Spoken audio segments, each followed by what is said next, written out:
Nesse vídeo eu vou te mostrar um módulo muito parecido com o local storage da web do JavaScript, mas na verdade no Python.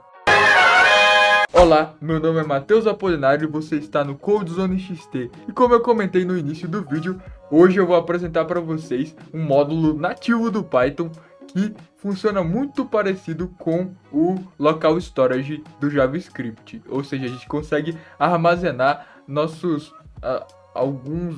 algumas informações no nosso armazenamento local. No caso do local storage seria na própria memória do browser, mas essa ferramenta que eu vou mostrar para vocês, esse módulo na verdade, ele armazena as informações em um arquivo em memória. Então você consegue persistir esses dados de forma local. A ferramenta é o Shelf, como vocês estão vendo na tela, que é um módulo do Python que você consegue utilizar ele de uma forma muito simplificada, a forma com que ele funciona.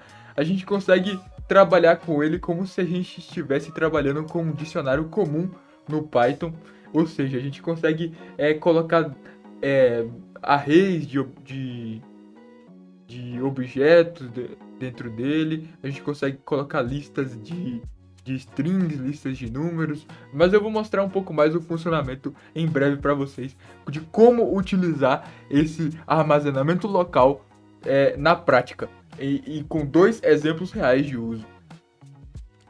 E fazendo um paralelo com o local storage, os JSONs que a gente consegue armazenar dentro de cada chave lá no local storage seriam as chaves desse dicionário que o Shelf nos permite criar, que esse módulo nos permite criar. Então vamos lá para os exemplos práticos, que é lá que a gente consegue entender o funcionamento de como utilizar esse módulo no dia a dia e entender mais como a utilidade dele, o propósito dele de existir. Aqui é um módulo que eu criei para poder fazer o gerenciamento de tokens de dispositivos das pessoas, ou seja, nesse sistema, a gente trabalha com um sistema a gente entrega, na verdade, a funcionalidade de notificações, de push notifications. E para a gente conseguir identificar os dispositivos dos usuários, para assim notificá-los, a gente precisava de armazenar esse token único do dispositivo da pessoa. Para poder fazer isso de uma forma mais prática e mais dinâmica, já que esse token ele pode mudar, eu utilizei o Shelf. Então essa aqui é uma aplicação muito real desse armazenamento local do Python. Como vocês podem ver, para utilizar ele é bem simples, é só você importar aqui o módulo do Shelf, aqui no topo do seu arquivo, definir uma chave para você, na verdade, abrir primeiro esse database local, que, como eu comentei com vocês no meio do vídeo mais ou menos, na verdade há pouco, ele trabalha com essa persistência dos dados em um arquivo, como vocês podem ver aqui, esse arquivo aqui. No caso desse módulo da minha aplicação, ele está persistindo esses dados nesse arquivo aqui, que seria o nome que eu estou pegando dessa variável de ambiente. Ou seja, para a gente manipular esses dados, a gente pode fazer, a partir da criação desse database local, a gente pode inserir informações trabalhando com a sintaxe de um dicionário do Python. Aqui embaixo vocês podem ver que eu estou colocando uma lista vazia dentro dessa chave aqui, Expo Device Tokens.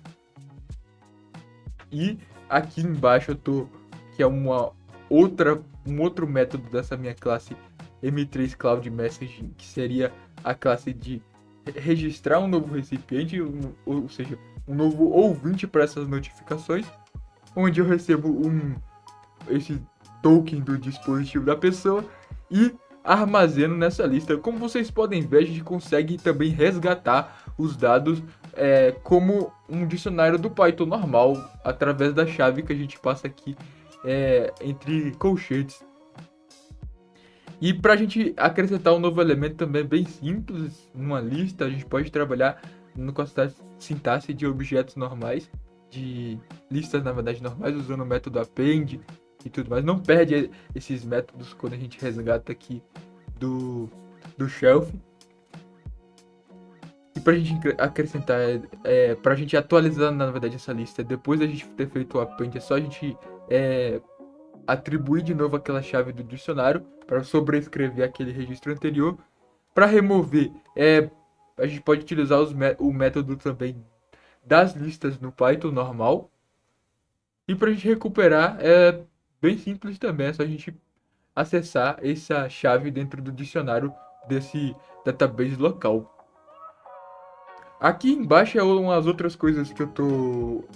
para o meu uso em específico seria para fazer essa ideia de notificações, que as notificações também elas são entregues por tópicos, então a gente consegue, para a gente notificar um determinado grupo de usuários de um determinado evento que ocorreu, a gente precisa de agrupá-los através de tópicos. Então essas outras funções aqui é para criar tópicos, para poder deletar tópico, recuperar os recipientes de um tópico e tudo mais. Essa aqui é uma classe utilitária para a gente lidar com esse gerenciamento de tokens. Um outro caso de uso, caso vocês não estejam satisfeitos com esse caso de uso de gerenciamento de tokens, eu tenho um outro caso de uso que eu também utilizei o Shelf e eu acho que eu acredito que funcionou muito bem, que foi o caso de uso do gerenciamento de chaves para a parte de migração dos usuários. O que acontece? No trabalho, a gente tem duas versões de base de dados. Uma versão mais nova, onde tem as tabelas modeladas no novo formato, e uma versão mais antiga, onde tem as tabelas modeladas no antigo formato. E atualmente a gente está tentando migrar esses dados da tabela antiga, do modelo antigo de dados, para o novo modelo. Mas para isso a gente precisa de fazer esse processo de migração de fato. E para a gente não cadastrar duas vezes o mesmo objeto, a gente precisa de ter um meio de identificar que aquele registro ele já foi inserido na nova base. Para isso eu utilizei também o Shelf para poder lidar com isso. Ou seja, eu crio essa base, crio um novo database de usuários, um novo database local de identificadores de usuários, que gerencia os identificadores de usuários.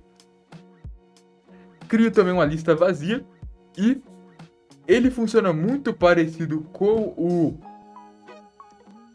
esse método push dentro desse gerenciamento de identificadores. Ele funciona muito com aquele outro que eu mostrei, que gerencia notificações, que a gente vai gerar meio que um hash onde tem várias partes, onde eu consigo fazer com que aquela string seja única e consiga identificar que aquele registro ele já foi para a base nova.